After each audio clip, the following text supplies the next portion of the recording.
See if they can adjust a little bit so that they do not cut off other delegates from of APO member countries, Your Excellency Secretary General of APO and the Executive Secretary of APO Fund for Technical Cooperation, other delegates at this meeting, members of the staff and leadership of Ministry of Petroleum, Nigeria, the Permanent Secretary for the Ministry, distinguished ladies and gentlemen.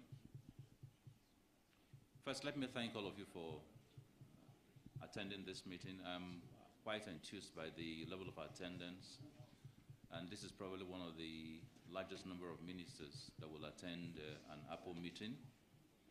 And this coming at a time when we had to shift the date of this meeting by about a week. It's very gladdening that you could all adjust and still make it to this meeting. So I thank you for the resilience and the interest that you've shown in matters relating to APO. The reason why we are gathered here today is really twofold. The first is to review the work that the technical team, the sub-technical team that has been put together to help drive the change agenda has done so far, and to give clear directions in terms of completion of that process. And that change agenda is extremely important, because at the time the Vice President came to open the last meeting, we told him that we're about to embark very aggressively on the change agenda.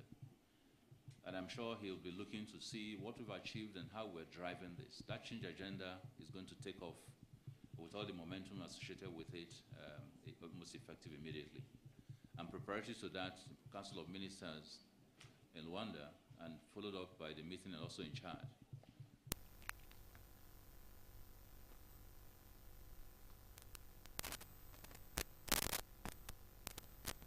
To allow some key members of the APO Secretariat be able to work out of Nigeria to help, under my leadership, to help me drive this whole agenda for a period of 1 year. And this is without moving the Secretariat, which still remains in Congo. The second aspect of the deliberations is obviously to approve the 2018-2019 budget, which will also be presented before the Council of Ministers. The reality is that all over Africa, there are new finds of oil. Massive exploration is going on. And everybody is enthused by the possibility of further harnessing new natural resource that we're going to use, to develop the continent. But the reality also is that finding the necessary finance for this is very difficult. Increasingly with what has happened in terms of the tumbling of oil prices over the last few years, nice that it's beginning to come up. A lot of investors found it difficult to invest, not just in oil exploration activities, but in fact, even worse still, oil exploration activities in Africa.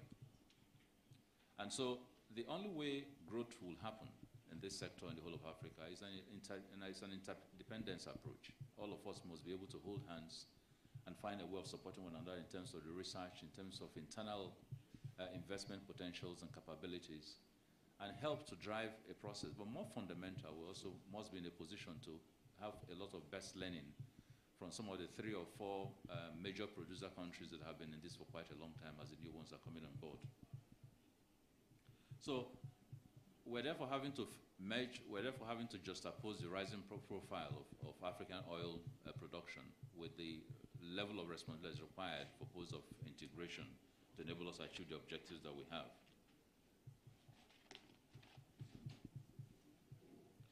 Now, in looking at the reorganization of APO, I think we looked to benchmark this on our peers, the peers in GCF, the peers in OPEC, and see how we can learn best practices for that. I'm happy that during the last OPEC meeting, quite a sizable number of APO members attended, and I will encourage those as observer nations, and I will encourage quite a lot of you as we proceed to OPEC next week to find time also to be there. The advantage in being there is that you can see the geopolitics that oil commands.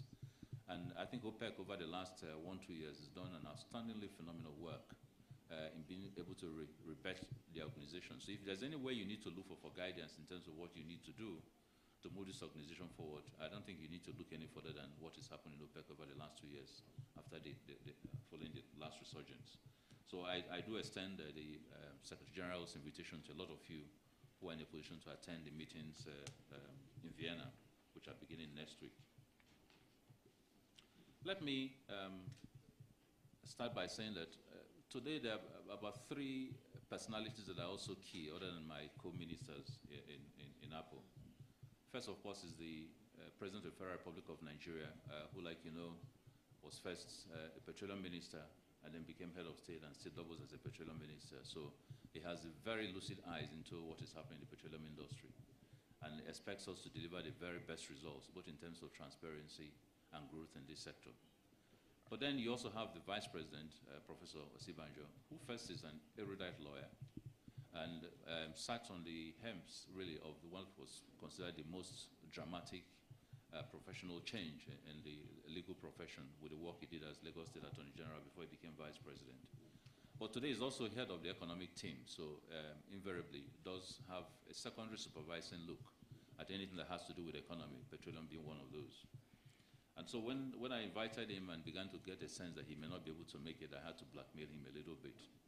That apart from being my colleague at law, even though he's senior in an SAN, he was also the head of the team, so I report to him in terms of what the returns are in this industry. And I think he probably grappled overnight and decided he was going to show up to avoid my blackmail going forward.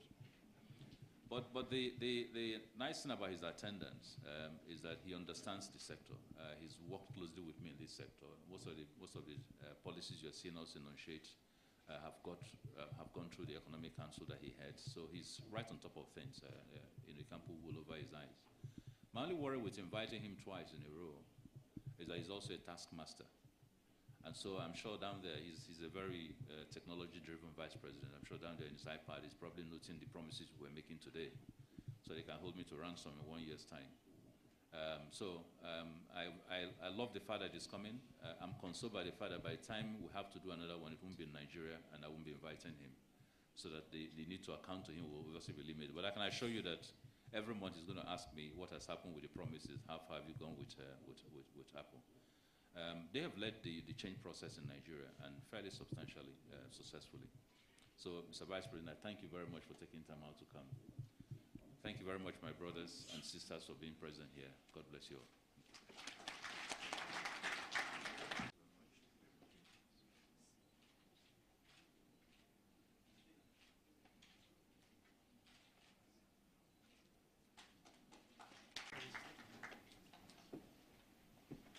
Your Excellency, the new President.